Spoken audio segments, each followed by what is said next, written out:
Hello student, इससे पहले video में हमने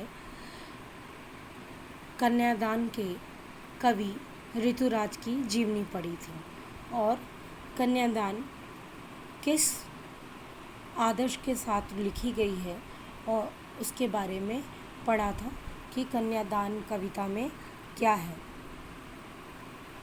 कवि को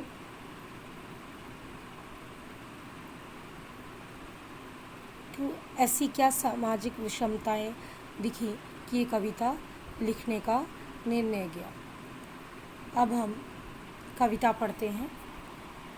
कितना प्रामाणिकता था उसका दुख, लड़की को दान में देते वक्त जैसे वही उसकी अंतिम पूंजी हो। लड़की अभी सियानी नहीं थी, अभी इतनी भोली सरल थी कि उसे सुख का आभास तो होता था लेकिन दुख बाँचना नहीं आता था। पाठिका थी वह धुंधले प्रकाश की, कुछ तुकों और कुछ लयबंद पंक्तियों की। माँ ने कहा, पानी में झांक कर अपने चेहरे पर मत रिझना, अगर आग रोटियां सेकने के लिए हैं, जलने के लिए नहीं। वस्त्र और आभूषण शाब्दिक भ्रमों की तरह बंधन है स्त्री जीवन का। माँ ने कहा, लड़की होना पर लड़की जैसी दिखाई मत देना। प्रथम चार पंक्तियों का शब्दार्थ, प्रथम चार पंक्तियों का भावार्थ ये है।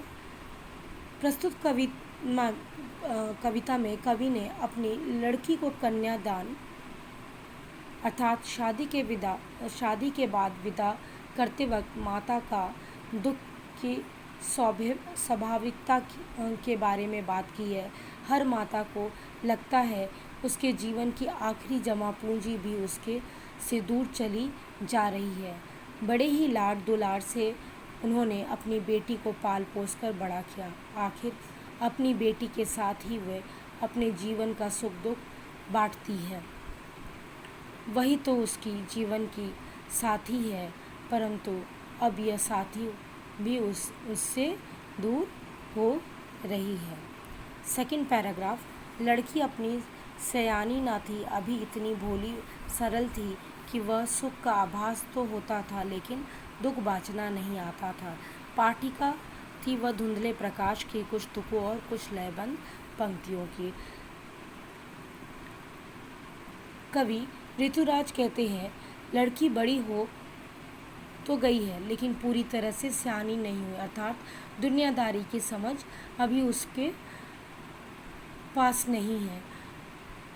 उसने अभी तक अपने घर से बाहर की दुनिया नहीं देखी, उसके जीवन में जटिलता का सामना नहीं हुआ, उसका जीवन अभी तक सरलता से बीत रहा है।